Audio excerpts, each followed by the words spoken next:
தமிழ்நாடு அரசியலில் கருத்தியல் அடையாளத்தையும் சமூக அடையாளத்தையும் ஒரே நேரத்தில் வலுவாக உருவாக்கிய சில கட்சிகளில் மிக முக்கியமான ஒன்று விடுதலை சிறுத்தைகள் கட்சி. இந்த கட்சியை வெறும் தேர்தல் அரசியல் கட்சியாக மட்டும் பார்க்க முடியாது. அது ஒரு சமூக இயக்கத்தின் அரசியல் வடிவம். குறிப்பாக தலித் சமூக உரிமைகள், சாதி அடக்குமுறைக்கு எதிரான அரசியல், சமூக சமத்துவம், அரசியல் பிரதிநிதித்துவம், மதச்சார்பின்மை, அரசியல் சுயமரியாதை, இவ்வளவு விஷயங்களை தொடர்ந்து பேசிக்கொண்டிருக்கும் ஒரு கட்சியாக விசிக தமிழ்நாட்டில் தனித்துவமான இடத்தை உருவாக்கி இருக்கிறது. ஆனால் 2026 தேர்தலுக்கு பிறகு இந்த கட்சியை சுற்றி மிகப்பெரிய அரசியல் கேள்வியும் உருவாகி இருக்கிறது. விசிக தற்பொழுது திமுக கூட்டணிக்குள் தொடர்ந்த அதே அரசியல் வழிமுறையை கடைபிடிக்குமா, அல்லது புதிய தலைமுறை அரசியலுக்குள் தன்னுடைய இடத்தை மாற்றிக்கொள்ளுமா என்பதுதான் அந்த கேள்வி. திருமாவளவனின் அரசியல் பயணத்தை புரிந்து கொள்ளாமல் இந்த கேள்விக்கான பதிலையும் புரிந்து கொள்ள முடியாது. தமிழ்நாட்டில் சாதி அடக்குமுறை, கிராமப்புற வன்முறை, அரசியல் பிரதிநிதித்துவ குறைவு போன்ற பிரச்சனைகள் அதிகமாக பேசப்படாத காலகட்டத்திலேயே திருமாவளவன் மிக தீவிரமான மொழியில் தலித் அரசியலை முன்னெடுத்தார்.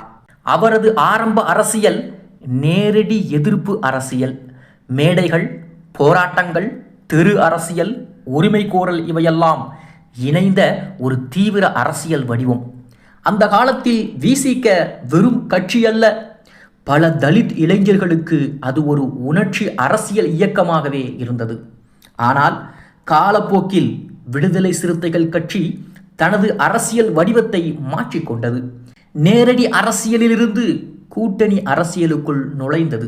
திமுக கூட்டணியில் இணைந்த பிறகு கட்சிக்கு ஒரு புதிய அரசியல் நம்பகத்தன்மையும் கிடைத்தது. நாடாளுமன்ற உறுப்பினர் நிலை, சட்டப்பேரவை பிரதிநிதித்துவம், தேசிய அளவிலான அரசியல் இடம், இவை அனைத்துமே அதிகரிக்க துவங்கியது. திருமாவளவன் தமிழக எல்லைகளை தாண்டி தேசிய அளவில் அறியப்பட்ட தலைவராகவும் மாறினார். குறிப்பாக மதச்சார்பின்மை, சமூக நீதி, இந்துத்துவ எதிர்ப்பு அரசியல் போன்ற விஷயங்களில் அவர் தொடர்ந்து ஒரே நிலைப்பாட்டிலும் பேசி வந்தார். இருந்தாலும் இந்த கூட்டணி அரசியல் விடுதலை சிறுத்தைகள் கட்சிக்கு ஒரு சிக்கலையும் உருவாக்கியது. காரணம், கட்சியின் ஆரம்பகால தீவிர அரசியல் மொழி மெதுவாக மாற துவங்கியது. திமுக கூட்டணிக்குள் இருந்ததால் பல விஷயங்களில் கட்சி சமநிலை அரசியல் செய்ய வேண்டிய நிலையும் உருவானது. முன்னர் மிக தீவிரமாக பேசப்பட்ட சில சமூக பிரச்சனைகள் பின்னர் மென்மையான அரசியல் மொழிக்குள் சென்றது. இதனால் கட்சிக்குள்ளும் கட்சியை ஆதரிக்கும் சில இளைஞர்களுக்கு மத்தியிலும் விசிக தனது ஆரம்ப அரசியல் தீவிரத்தை இழக்கிறதா என்ற கேள்வியும் மெதுவாக எழத் துவங்கியது. 2026 தேர்தல் இந்த கேள்வியை இன்னும் அதிகமாக வெளிக்கொண்டு வந்திருக்கிறது. காரணம், தமிழகத்தில் தற்போது புதிய தலைமுறை அரசியல் என்ற உணர்வு வேகமாக வளர்கிறது. குறிப்பாக சமூக ஊடகங்களில் அரசியல் பேசும் இளைஞர்கள் பழைய கூட்டணி அரசியலை சந்தேகத்துடன் பார்க்க தொடங்கியுள்ளார்கள். அவர்கள் கட்சியின் தனிப்பட்ட அடையாளம் என்ன என்ற கேள்வியை அதிகமாக கேட்கிறார்கள். இந்த சூழலில் விசிக தொடர்ந்து திமுக கூட்டணிக்குள் இருக்கக்கூடிய அதே அரசியல் மொழியை நீடிக்குமானால் நீண்ட காலத்தில் தனிப்பட்ட அரசியல் இடத்தை இழக்குமா என்ற விவாதமும் உருவாகி இருக்கிறது. இதில் மிக முக்கியமான மாற்றம் தலித் இளைஞர் அரசியலில் ஏற்பட்டிருக்கிறது. முன்னர் தலித் அரசியல் என்பது பெரும்பாலும் களமட்ட சமூக அனுபவங்களை மையமாக கொண்டிருந்தது.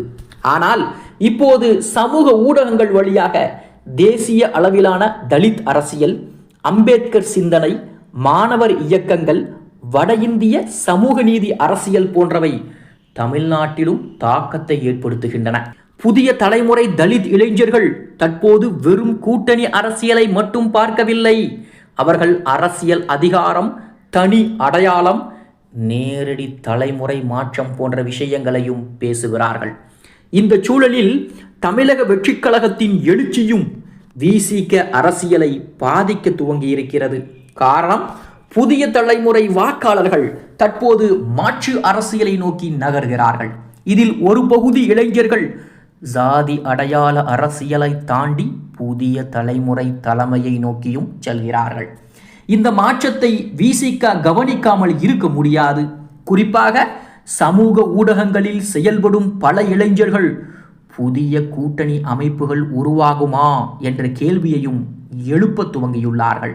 திருமாவளவனின் தற்போதைய அரசியல் மிக சிக்கலான சமநிலை அரசியல் என்றே சொல்லலாம். ஒரு பக்கம் அவர் கூட்டணிக்குள் இருக்கக்கூடிய அரசியலை மேற்கொள்கிறார், இன்னொரு பக்கம் தன்னுடைய கருத்தியல் அடையாளத்தையும் இழக்க விரும்பவில்லை. மூன்றாவது பக்கம் புதிய தலைமுறை அரசியலோடு இணைந்திருக்க வேண்டிய கட்டாயமும் இருக்கிறது. இந்த மூன்று சமநிலைகளும் சேர்ந்து தற்போது விசிக அரசியலை மிகவும் முக்கியமான சந்திப்பு பாதைக்குள் கொண்டு வந்திருக்கிறது. இதில் இன்னொரு முக்கியமான அம்சம் தேசிய அரசியல்.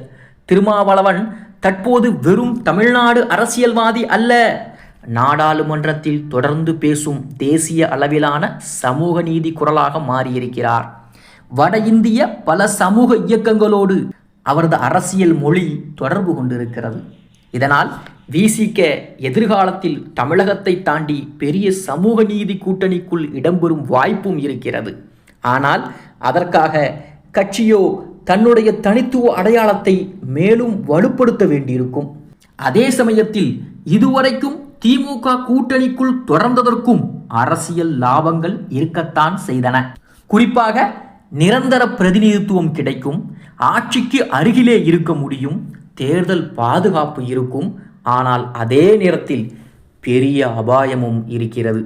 நீண்ட காலத்திலே விசிக திமுக கூட்டணியின் ஒரு சிறிய கட்சி என்ற அடையாளத்துக்குள் சுருங்கிவிடும்.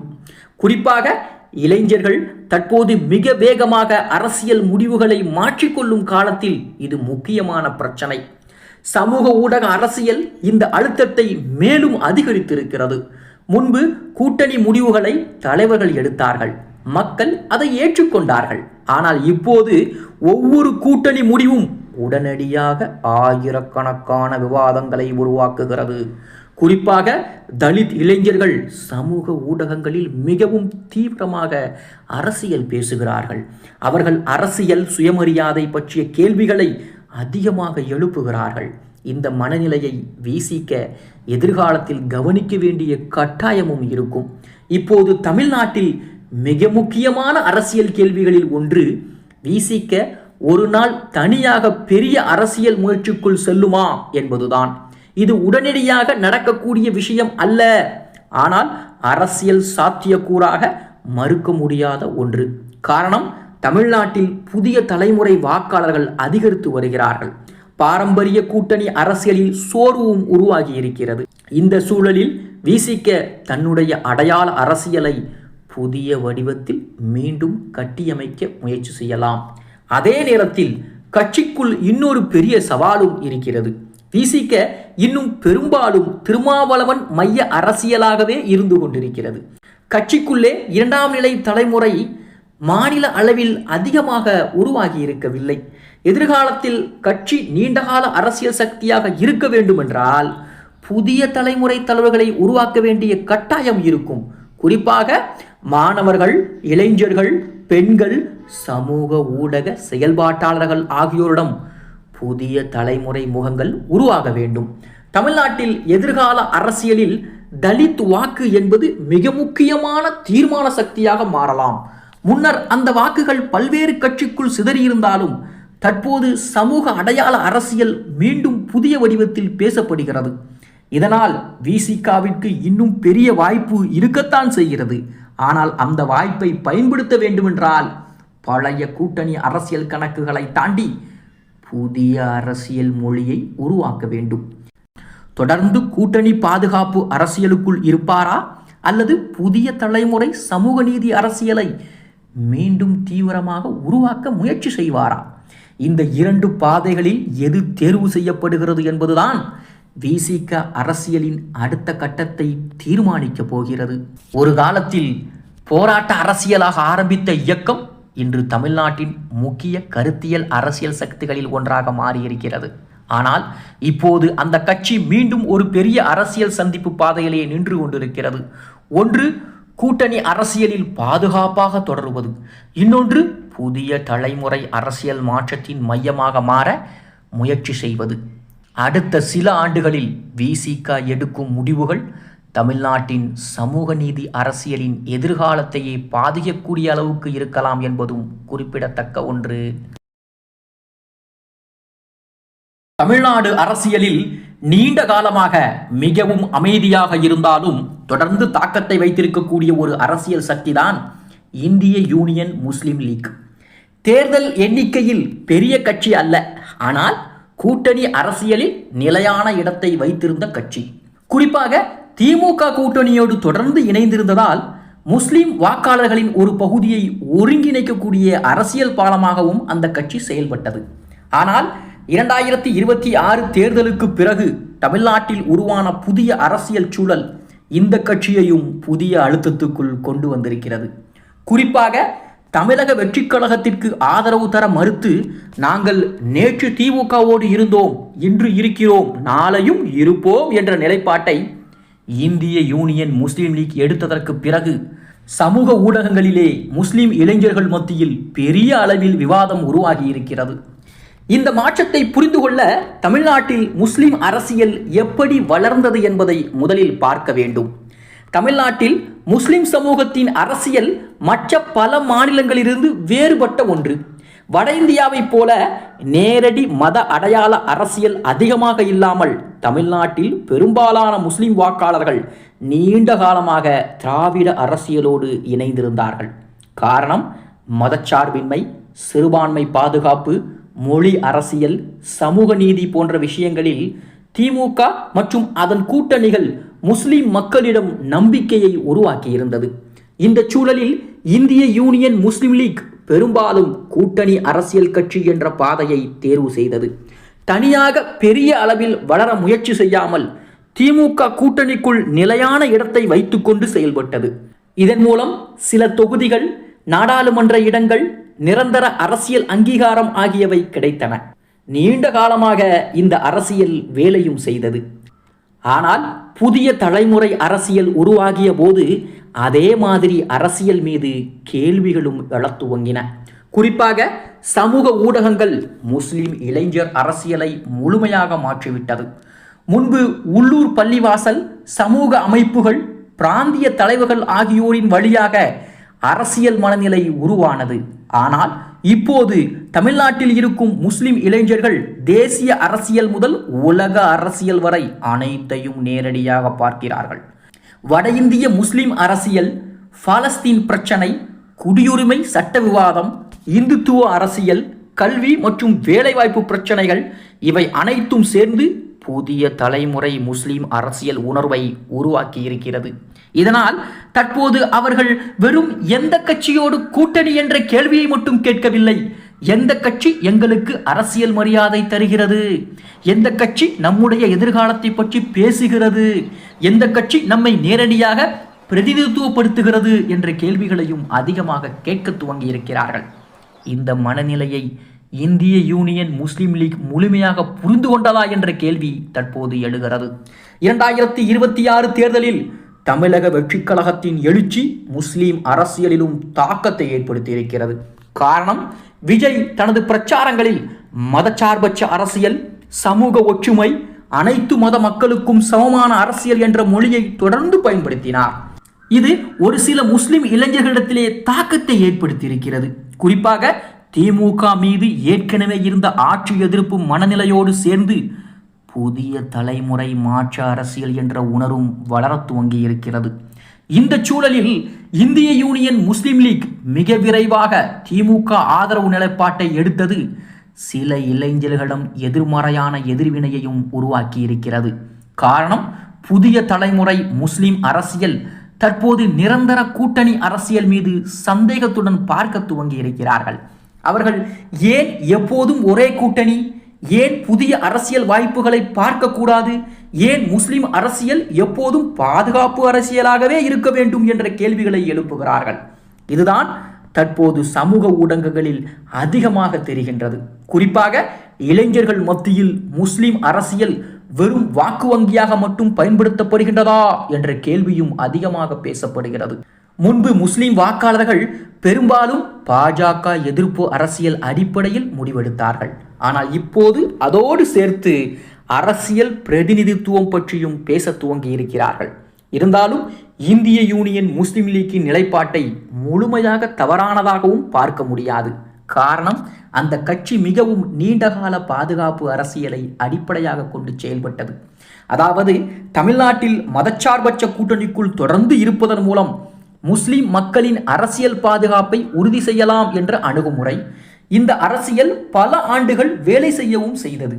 குறிப்பாக வட இந்தியாவில் நடந்த மத அடையாள அரசியல் மோதல்களை பார்த்தபோது தமிழ்நாட்டில் நிலையான கூட்டணி அரசியல் முஸ்லிம் மக்களிடம் ஒரு நம்பிக்கையையும் உருவாக்கியது.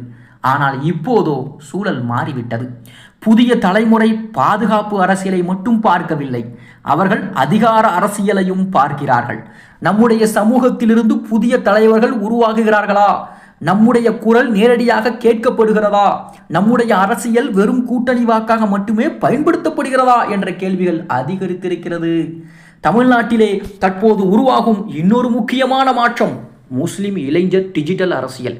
சமூக ஊடகங்களில் ஆயிரக்கணக்கான இளைஞர்கள் அரசியல் விவாதங்களிலே ஈடுபடுகிறார்கள். அவர்கள் பழைய தலைமுறை அரசியல் மொழியை எளிதாக ஏற்றுக்கொள்வதில்லை. நேரடி கேள்விகளை கேட்கிறார்கள், விமர்சிக்கிறார்கள், புதிய அரசியல் முயற்சிகளை ஆதரிப்பதற்கு தயங்குவதில்லை. இந்த மாற்றம்தான் இந்திய யூனியன் முஸ்லிம் லீக்கிற்கும் மிகப்பெரிய சவாலை உருவாக்குகிறது. இதில் தமிழக வெற்றிக் கழகத்தின் எதிர்காலமும் மிக முக்கியம். தற்போது அந்த கட்சி முஸ்லிம் வாக்காளர்களிடத்திலே முழுமையான நிலையான ஆதரவை பெற்றுவிட்டது என்று சொல்ல முடியாது.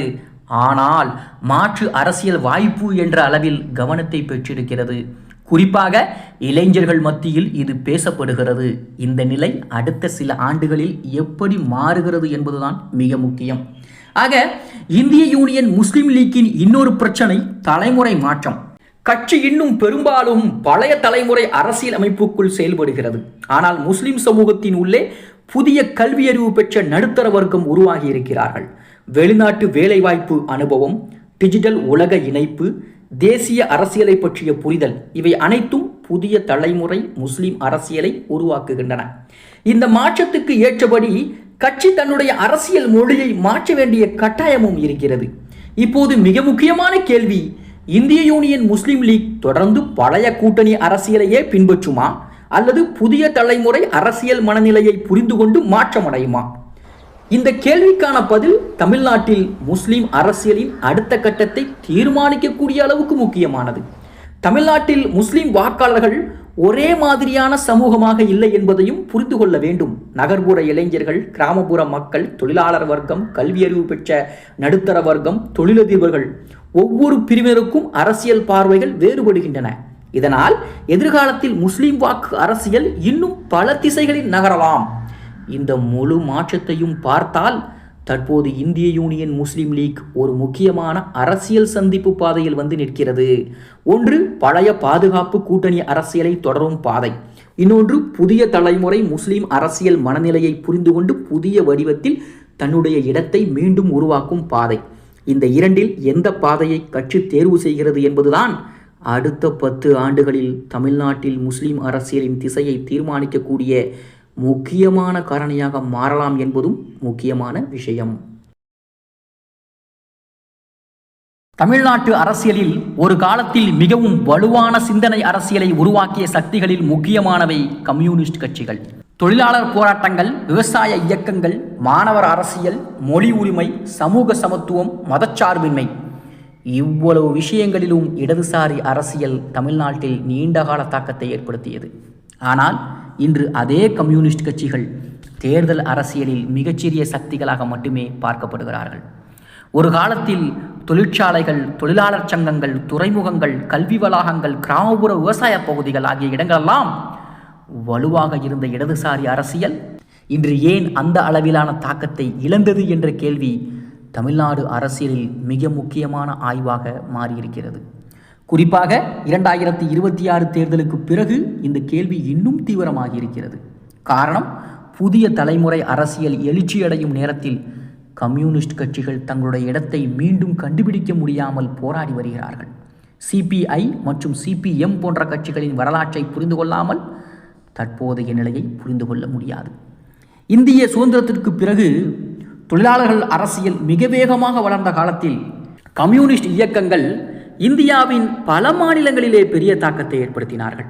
குறிப்பாக கேரளா, மேற்கு வங்கம், திரிபுரா போன்ற மாநிலங்களில் இடதுசாரி அரசியல் நேரடி ஆட்சியையே பிடித்தது.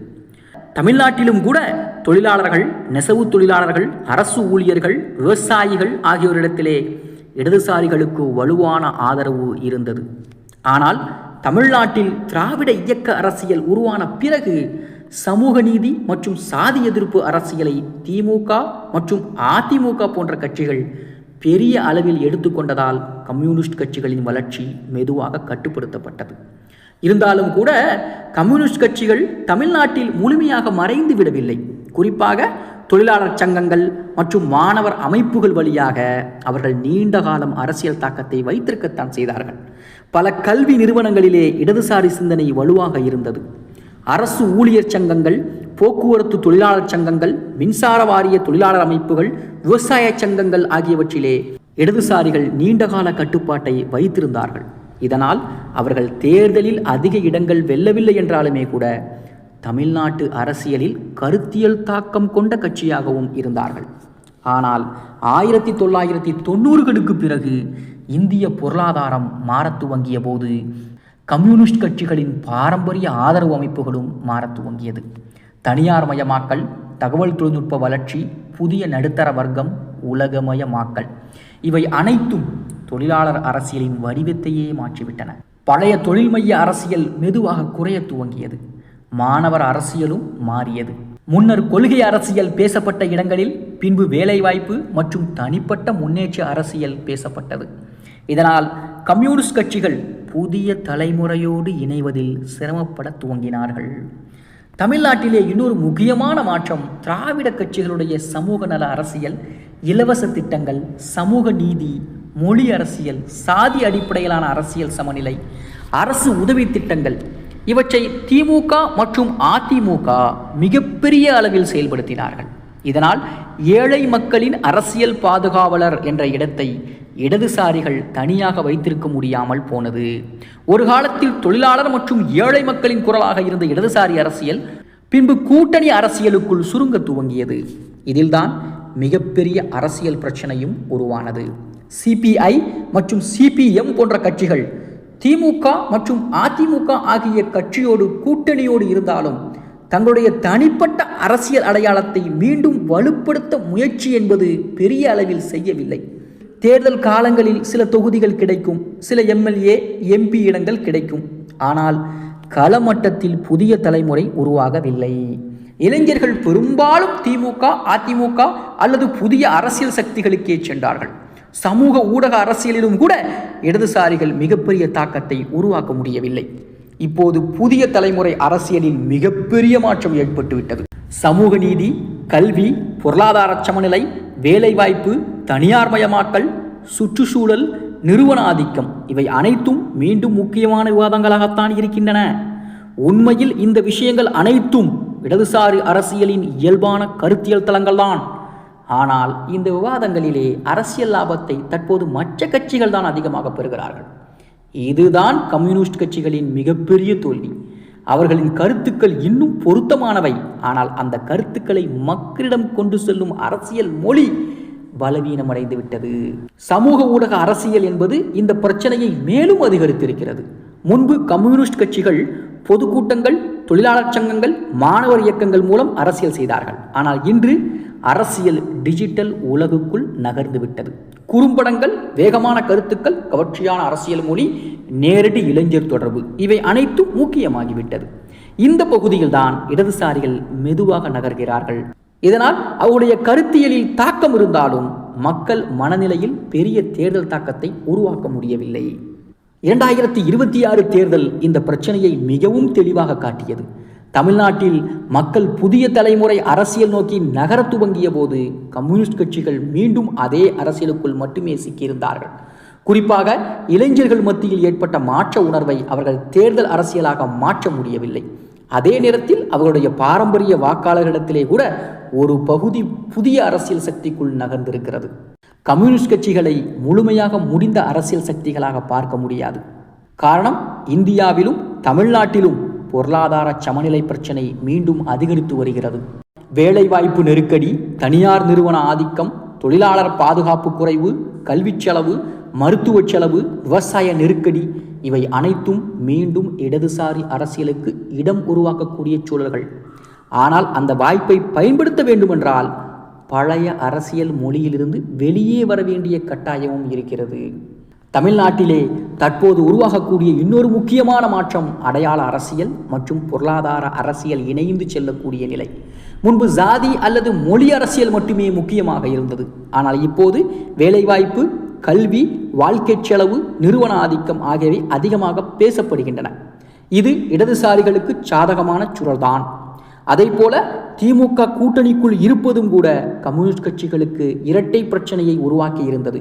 ஒரு பக்கம் அவர்கள் ஆட்சிக்கு எதிராக மிக தீவிரமாக பேச முடியாது, இன்னொரு பக்கம் முழுமையாக திமுக அரசியலோடு கலந்துவிட்டாலும் தனிப்பட்ட அடையாளம் குறைந்துவிடும். இந்த சமநிலைக்குள் தான் அவர்கள் நீண்ட காலமாக அரசியல் செய்து வருகிறார்கள். ஆனால் புதிய தலைமுறை அரசியல் இந்த நிலையை ஏற்க தயங்குகிறது. மக்கள் தற்போது இந்த கட்சி தனியாக என்ன சொல்கிறது என்ற கேள்வியை அதிகமாக கேட்க துவங்கியிருக்கிறார்கள். இதில்தான் இடதுசாரிகளின் எதிர்காலமும் தீர்மானிக்கப்படும். அவர்கள் மீண்டும் தனிப்பட்ட கருத்தியல் இயக்கமாக மாறுவார்களா அல்லது தொடர்ந்து கூட்டணி அரசியலுக்குள் மட்டுமே இருப்பார்களா என்பது மிக முக்கியமான கேள்வி. குறிப்பாக தமிழ்நாட்டில் உருவாகும் புதிய அரசியல் மாற்றங்களில் இடதுசாரிகள் தங்களுக்கான புதிய இடத்தை கண்டுபிடிக்க வேண்டிய கட்டாயத்திலும் இருக்கிறார்கள். ஆக மொத்தத்தில் தமிழ்நாட்டில் கம்யூனிஸ்ட் கட்சிகளின் எதிர்காலம் இன்னும் முழுமையாக முடிவாகிவிடவில்லை. ஆனால் ஒரு விஷயம் தெளிவாக தெரிகிறது. அவர்கள் தற்போது ஒரு மிகப்பெரிய சந்திப்பு பாதையில் நிற்கிறார்கள். ஒன்று கூட்டணி அரசியலுக்குள் மெதுவாக சுருங்கும் பாதை, இன்னொன்று புதிய தலைமுறை இடதுசாரி அரசியலை மீண்டும் உருவாக்கும் பாதை. இந்த இரண்டில் எந்த பாதையை அவர்கள் தேர்வு செய்கிறார்கள் என்பதுதான் அடுத்த 10 ஆண்டுகளில் தமிழ்நாட்டில் இடதுசாரி அரசியலின் எதிர்காலத்தை தீர்மானிக்கப் போகிறது என்பதும் முக்கியமான விஷயம். தமிழ்நாட்டு அரசியலில் கடந்த 10 ஆண்டுகளில் மிகவும் வித்தியாசமான அரசியல் முயற்சியாக பேசப்பட்ட கட்சிகளில் முக்கியமான ஒன்று நாம் தமிழர் கட்சி. இந்த கட்சியை வெறும் தேர்தல் முடிவுகளின் அடிப்படையில் மட்டும் புரிந்து கொள்ள முடியாது. காரணம், இந்த கட்சி ஆரம்பத்திலிருந்தே ஆட்சியை உடனடியாக பிடிப்பது என்ற அரசியல் இலக்கை விட ஒரு தனித்துவமான தமிழர் அடையாள அரசியலை உருவாக்குவது என்ற நீண்டகால முயற்சியுடன் செயல்பட்டது. அதனால்தான் பல தேர்தல்களில் பெரிய வெற்றி பெறாதிருந்தாலும் கட்சி தொடர்ந்து பேசப்பட்டு கொண்டே இருந்தது. குறிப்பாக இளைஞர்கள், சமூக ஊடக அரசியல், தமிழ் தேசிய உணர்வு, ஈழ அரசியல், சுற்றுச்சூழல், விவசாயம், மொழி அடையாளம் போன்ற விஷயங்களில் நாம் தமிழர் கட்சி தனித்துவமான இடத்தையும் உருவாக்கியது. சீமானின் அரசியலின் ஆரம்ப வளர்ச்சியை புரிந்து கொள்ள வேண்டுமானால் 2009க்கு பிறகான தமிழர் உணர்வு அரசியலை பார்க்க வேண்டும். இலங்கை உள்நாட்டு போரின் இறுதி கட்டத்தில் தமிழர் உயிரிழப்புகள் குறித்து தமிழ்நாட்டில் மிகப்பெரிய உணர்ச்சி அலை உருவானது. அந்த நேரத்தில் பல இளைஞர்கள் பாரம்பரிய திராவிட கட்சிகள் மீது அதிருப்தி அடைந்தார்கள். குறிப்பாக தமிழர் உரிமை அரசியல் நேரடியாக பேசப்படவில்லை என்ற குற்றச்சாட்டு அதிகமாக இருந்தது. இந்த சூழலில் சீமான் மிகவும் தீவிரமான தமிழர் அடையாள அரசியலை முன்னெடுத்தார். இதுவே அவருக்கு தனிப்பட்ட இளைஞர் ஆதரவையும் உருவாக்கியது. ஆரம்பத்தில் பலர் நாம் தமிழர் கட்சியை சமூக ஊடக கட்சி என்று விமர்சித்தார்கள். ஆனால் காலப்போக்கில் அந்த கட்சி கள மட்டத்திலும் அமைப்பை உருவாக்க துவங்கியது. ஒவ்வொரு தொகுதியிலும் வேட்பாளர்களை நிறுத்துவது, தொடர்ச்சியாக தனியாக போட்டியிடுவது, கூட்டணி அரசியலை தவிர்ப்பது, இவை அனைத்தும் கட்சிக்கு ஒரு தனித்துவ அடையாளத்தை கொடுத்தது. தமிழ்நாட்டில் பெரும்பாலான கட்சிகள் கூட்டணிக்குள் அரசியல் செய்த காலத்திலே தனியாக நிற்போம் என்ற அரசியல் முடிவு இளைஞர்களிடத்தில் கவனத்தையும் பெற்றது. ஆனால் இந்த அரசியலுக்கு மிகப்பெரிய சவாலும் இருக்கத்தான் செய்தது. காரணம், தேர்தல் அரசியலில் வெற்றி பெற வேண்டுமானால் வெறும் உணர்ச்சி அரசியல் மட்டும் போதாது. சமூக சமநிலை, கூட்டணி கணக்கு, வாக்குப்பரவல், நிர்வாக நம்பிக்கை, வேட்பாளர் வலிமை, இவை அனைத்தும் தேவை. இதில்தான் நாம் தமிழர் கட்சி சிக்கிக் கொண்டது. வாக்கு சதவீதம் உயர்ந்தாலும் அது இடங்களாக மாறவில்லை. இதனால் இந்த கட்சி உண்மையில் வளர்கிறதா அல்லது வெறும் எதிர்ப்பு வாக்குகளை மட்டுமே சேகரிக்கிறதா என்ற கேள்வியும் உருவானது. 2026 தேர்தல் இந்த கேள்வியை இன்னும் சிக்கலாக்கி இருக்கிறது. காரணம், தமிழக வெற்றிக் கழகத்தின் எழுச்சி. முன்பு மாற்று அரசியல் என்றால் பல இளைஞர்கள் நாம் தமிழர் கட்சியை நோக்கி சென்றார்கள். ஆனால் தற்பொழுது புதிய தலைமுறை மாற்று அரசியலில் தமிழக வெற்றிக் கழகம் நுழைந்துவிட்டது. குறிப்பாக சமூக ஊடகங்களில் மிக வேகமாக செயல்பட்ட தமிழக வெற்றிக் கழகம் இளைஞர் கவனத்தை பெரிய அளவில் ஈர்த்தது. இதனால் நாம் தமிழர் கட்சியின் எதிர்கால வளர்ச்சி பாதிக்கப்படுமா என்ற கேள்வி தற்போது எழுந்திருக்கிறது. இருந்தாலும் நாம் தமிழர் கட்சியை எளிதாக முடிந்த அரசியல் சக்தியாக பார்க்க முடியாது. காரணம், அந்த கட்சி தொடர்ந்து ஒரு நிலையான அரசியல் அடையாளத்தை உருவாக்கி இருக்கிறது. தமிழர் தேசிய உணர்வு, நீர்வள பிரச்சனைகள், விவசாய நிலம் பாதுகாப்பு, சுற்றுச்சூழல் பாதுகாப்பு, மொழி அடையாளம், மாநில உரிமை இவை அனைத்திலும் தொடர்ந்து ஒரே அரசியல் மொழியை பயன்படுத்தி வந்திருக்கிறது. இதனால் ஒரு உறுதியான ஆதரவாளர் அடித்தளமும் உருவாகி இருக்கிறது. சமூக ஊடக அரசியலில் கூட நாம் தமிழர் கட்சி மிகப்பெரிய தாக்கத்தை ஏற்படுத்தியிருக்கிறது. குறிப்பாக யூடியூப், ஃபேஸ்புக், எக்ஸ் போன்ற தளங்களில் அந்த கட்சி ஆரம்பத்திலிருந்தே தீவிரமாக செயல்பட்டது. நீண்ட உரைகள், அரசியல் விவாதங்கள், வரலாற்று விளக்கங்கள், தமிழ் அடையாள அரசியல் இவற்றை டிஜிட்டல் உலகிலே தொடர்ந்து கொண்டு சென்றிருக்கிறது. தமிழ்நாட்டில் இணைய அரசியல் ஆரம்ப கட்டத்தில் வளர்ந்த கட்சிகளில் நாம் தமிழர் முக்கியமான ஒன்று. ஆனால் இப்போது அதே டிஜிட்டல் உலகம் மாறியிருக்கிறது. முன்னர் நீண்ட அரசியல் உரைகள் மக்கள் மத்தியில் தாக்கத்தை ஏற்படுத்தின. இன்று வேகமான காணொளிகள், குறும்பட அரசியல், உணர்ச்சி மைய பிரச்சாரம் இவையெல்லாம் அதிக தாக்கத்தை ஏற்படுத்துகின்றன. இந்த மாற்றத்துக்குள் நாம் தமிழர் கட்சி முழுமையாக தன்னை மாற்றிக்கொண்டதா என்ற கேள்வியும் இருந்து கொண்டிருக்கிறது. இதில் இன்னொரு முக்கிய பிரச்சனை அரசியல் விரிவாக்கம். நாம் தமிழர் கட்சி தற்போது பெரும்பாலும் ஒரு குறிப்பிட்ட அரசியல் அடையாள வட்டத்திற்குள் தான் வலுவாக இருக்கிறது. ஆனால் தமிழ்நாட்டில் ஆட்சியை பிடிக்க வேண்டுமென்றால் நடுத்தர வர்க்கம், பெண்கள், தொழிலாளர் வர்க்கம், நகர்ப்புற வாக்காளர்கள், சிறுபான்மை சமூகங்கள் இவற்றை இணைக்கும் பரந்த அரசியல் மொழி தேவைப்படும்.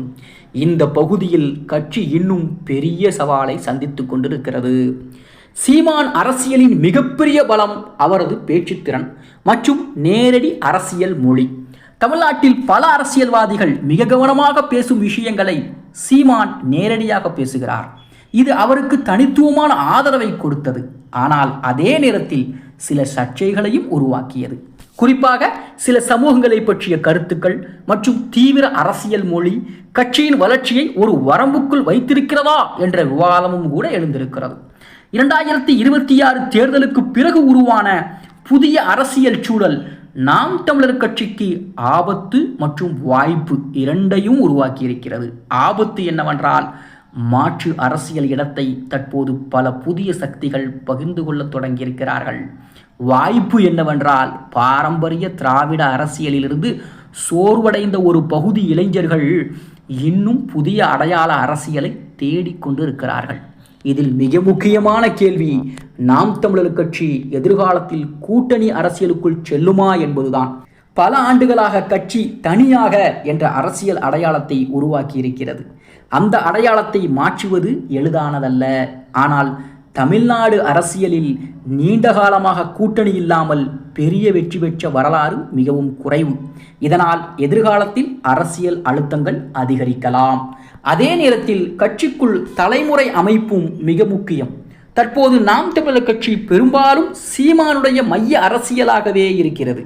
ஆனால் நீண்டகால வளர்ச்சிக்காக இரண்டாம் நிலை தலைவர்கள், மாவட்ட அளவிலான முகங்கள், பெண்கள் தலைமுறைகள், நிர்வாக திறன் கொண்ட புதிய முகங்கள் இவை அனைத்தும் உருவாக வேண்டும். இல்லை என்றால் கட்சியின் வளர்ச்சி ஒரு வரம்பை தாண்ட சிரமப்படத்தான் செய்யும். தமிழ்நாட்டில் தற்போது உருவாகக்கூடிய புதிய வாக்காளர் மனநிலை அடையாளம் மற்றும் நிர்வாகம் என்ற இரண்டையும் ஒன்றாக பார்க்கிறது. மக்கள் வெறும் உணர்ச்சி அரசியலை மட்டும் கேட்கவில்லை, ஆட்சிக்கு வந்தால் என்ன செய்வார்கள் என்ற கேள்வியையும் அதிகமாக கேட்கிறார்கள். இதனால் நாம் தமிழர் கட்சி எதிர்காலத்தில் நிர்வாக அரசியல் மொழியையும் வலுப்படுத்த வேண்டிய கட்டாயம் இருக்கிறது. நாம் தமிழர் கட்சி தொடர்ந்து தோல்வியடைந்தாலும் அதன் வாக்கு அடித்தளம் முற்றிலும் மறைந்துவிடவில்லை.